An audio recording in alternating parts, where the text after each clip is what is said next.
Memorial Day box office predictions. Looks like it will be a very good weekend at the box office, and Hollywood needs it at this point. Let me get to the story here. And if you would. Yes. 69. Go ahead and read. Yeah. Okay, here we go. Over Memorial Day weekend, the domestic box office is expected to roar back to life, led by Disney's live-action Lilo and Stitch and Paramount's Mission Impossible: The Final Reckoning. Lilo and Stitch is projected to dominate with 150 to 160 million projected. Yes, yeah. I said that.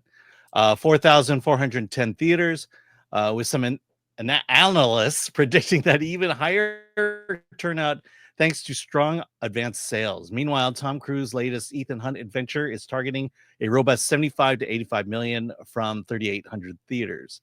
With support from holdovers like Final Destination and Sinners, the weekend could challenge 2013's record 306 million Memorial Day haul.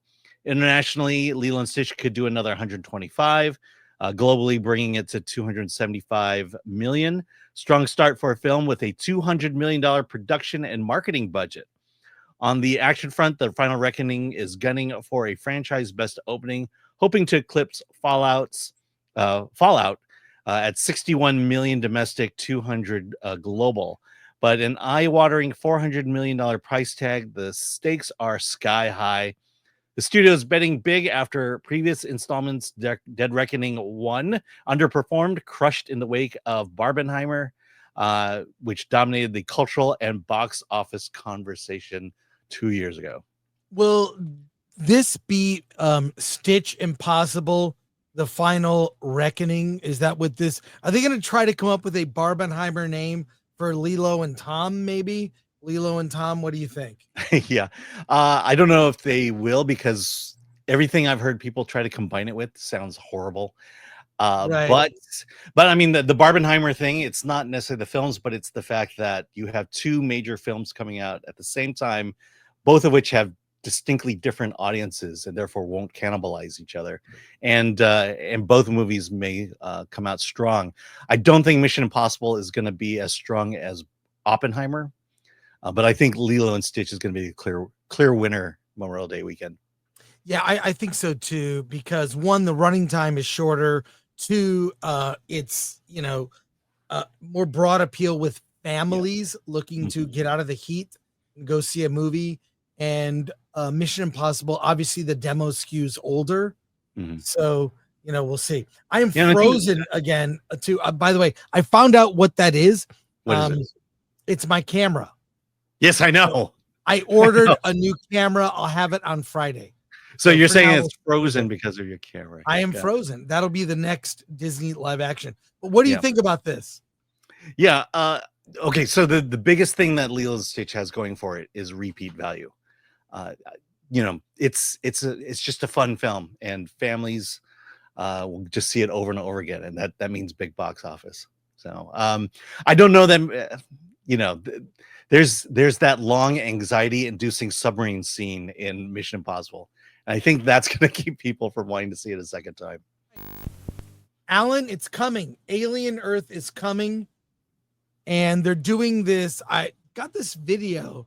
They're doing an activation in Vegas. Activations are like these ways to promote a show, a movie, a series. They're live events, right?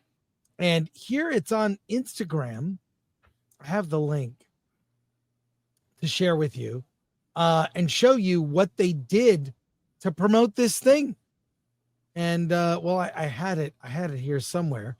But I don't know. What's your anticipation for Alien Earth? Alien Earth? Well, you know how I feel about horror films. And now we're going to make it a TV show.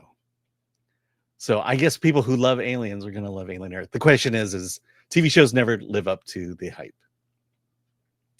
Well, yeah, but let me see this. Let's just take a look at what this is. They're doing it at Area 15, which is kind of interesting. So let me just, I don't know. How do I make this full screen? Series. Step into the mysterious debris of the USCSS Maginot spacecraft, where Prodigy Corp scientists will guide you through recovered alien specimens and classified materials. The interactive exhibit puts you face to face with the planet's greatest threat in an adventure that brings the upcoming FX series to life.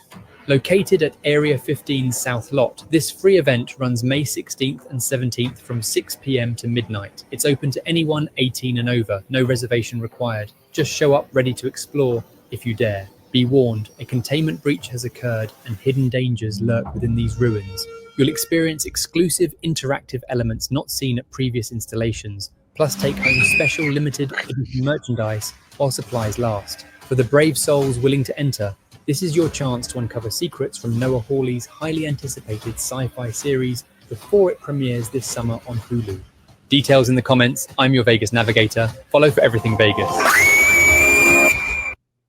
So it's one of those activations that, is meant to promote the show.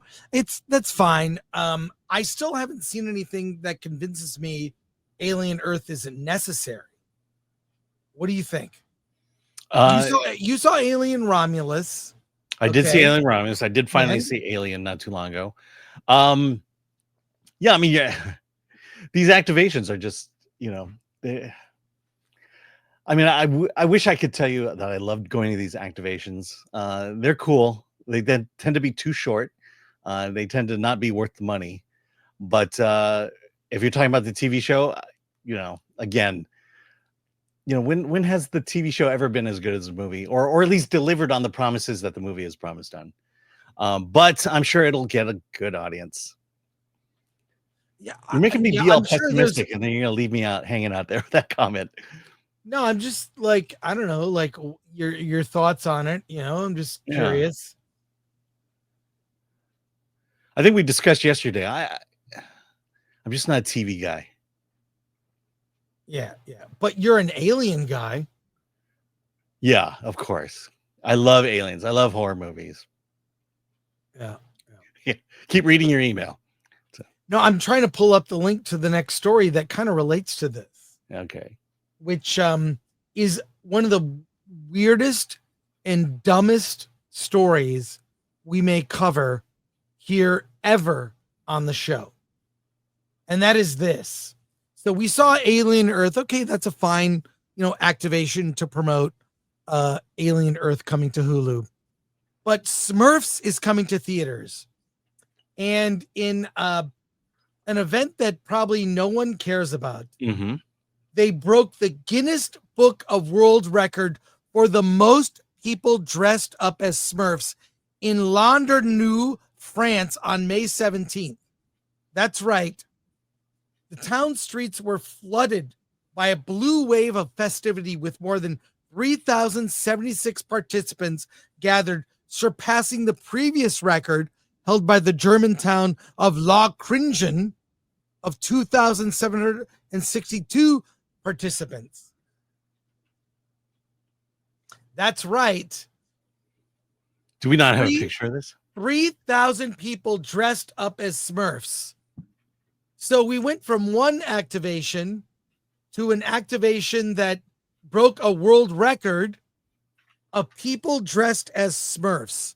This is where are we going with film promotion here? I mean, this is kind of ridiculous. Here's a bunch of the photos that were sent to me. I'll bring these up on screen here. So can you see that, Alan? Yeah.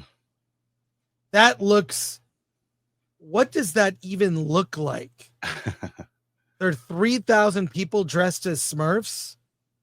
I mean, in one town. It seems like out of a kind of a weird.